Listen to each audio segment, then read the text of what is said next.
શબ્દોના સથવારે દેવભૂમિ દ્વારકાથી આપ સૌનું સ્વાગત છે. મારી સામે છે સાંદીપનીના ભૂતપૂર્વ પણ અભૂતપૂર્વ વિદ્યાર્થી એવા નૈમિષભાઈ મહેતા, અને તેઓ દ્વારકામાં જ પાઠશાળામાં ગુરુજી છે.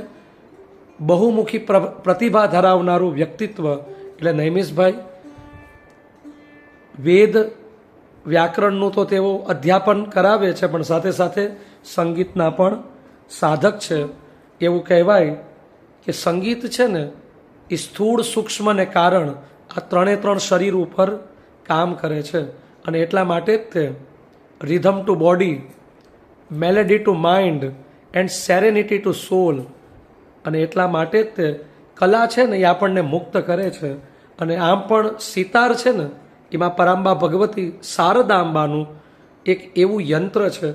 સિતારમાં જીવાડી હોય અને જીવાડી દ્વારા સુર સાધવાના હોય, અને આમ પણ સુર દ્વારા જેમ સિતાર જીવાડીથી વાગે એમ જીવન છે ને એ જ્ઞાનના અજવાળીથી, જ્ઞાનના રજવાડામાં અજવાળું થાય ત્યારે સહજ રીતે સાહિત્ય, સંગીત અને કલા પ્રગટતી હોય છે. તો વિનંતી કરીએ નૈમિષભાઈને કે તેઓ પોતાના કલાનું ઓજસ પાત્ર. નૈમિષભાઈ.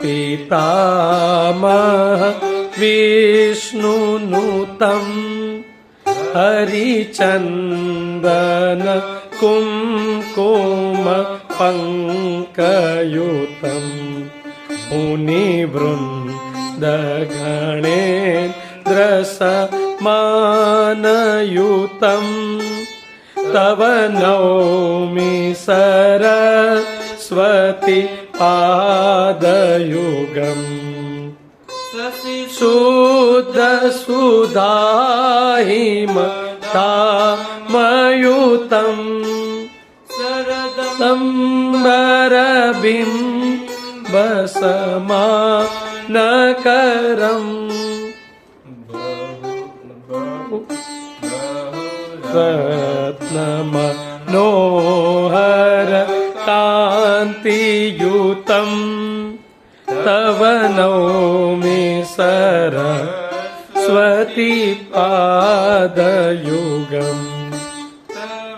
નૌમિ સરસ્વતી પાદયુગમ નૌમિ સરસ્વતી પાદયુગમ.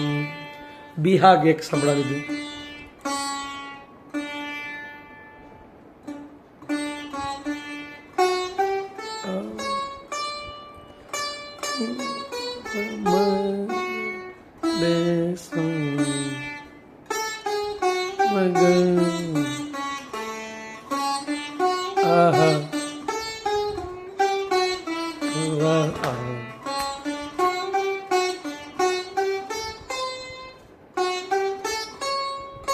જય હો.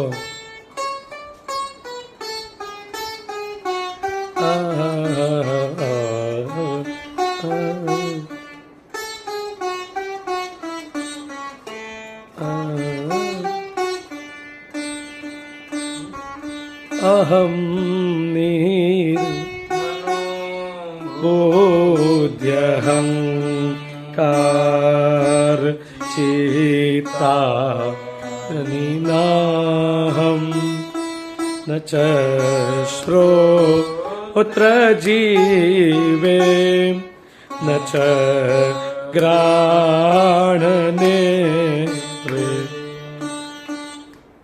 જય હો.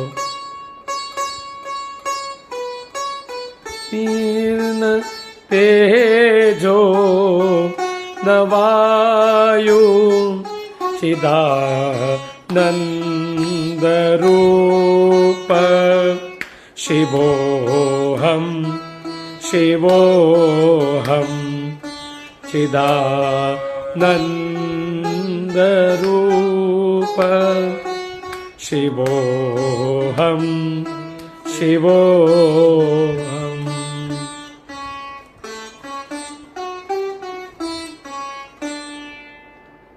क्या बात है, सारे गम को भुला दे, उसी का नाम है सारे गम पदनिसा। खूब खूब आभार નૈમેશભાઈ આપનો।